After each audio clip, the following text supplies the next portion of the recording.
Praise the Lord. Hallelujah. പ്രിയ സഹോദരങ്ങളെ, ഇന്ന് Lourdes മാതാവിൻ്റെ തിരുനാളാണ്.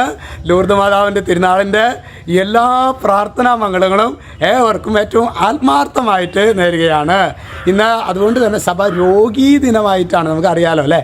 ലൂർദിലെ ഫ്രാൻസിലെ ലൂർദിലെ മാതാവിൻ്റെ ഏറ്റവും വലിയ പ്രത്യക്ഷീകരണമാണ് ലൂർദിലെ പ്രത്യക്ഷീകരണം.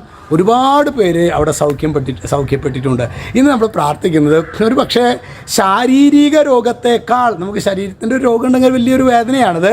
പക്ഷെ അതിനേക്കാളും വേദന നിറഞ്ഞതാണ് മനസ്സിൻ്റെ രോഗാവസ്ഥ, ആത്മാവിൻ്റെ രോഗാവസ്ഥ.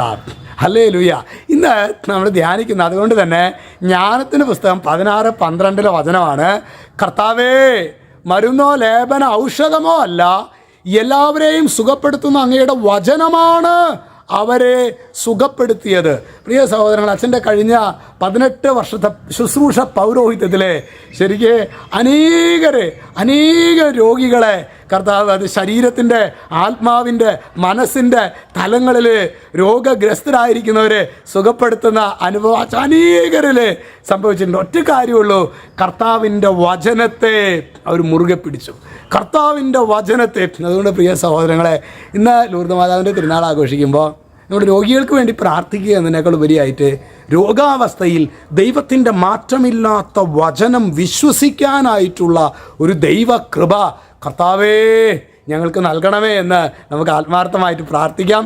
ഒപ്പം ഈ ശുശ്രൂഷയിൽ നിങ്ങൾ ഒരുപക്ഷെ ഒരു രോഗിയാണെങ്കിൽ, ശരീരത്തിൻ്റെ രോഗമാണെങ്കിൽ, മനസ്സിൻ്റെ രോഗമാണെങ്കിൽ, ആത്മാവിൻ്റെ രോഗമാണെങ്കിൽ, ദൈവമേ മനസ്സറിഞ്ഞ് പ്രാർത്ഥിക്കുന്ന കർത്താവേ, ഇന്ന് പ്രഭാതത്തിൽ അർപ്പിച്ച പരിശുദ്ധ കുർബാനയുടെ അനന്തയോഗ്യതയാൽ കർത്താവേ, ഇപ്പോൾ പൗരോഹിത്യ ആശീർവാദം നൽകുന്ന ഈ സമയം തന്നെ അത്ഭുതകരമായ ഒരു സൗഖ്യത്തിൻ്റെ അഭിഷേകം കർത്താവേ ഈ മക്കളിലേക്ക് പകരട്ടെ എന്ന് ഞങ്ങൾ പ്രാർത്ഥിക്കുന്നു.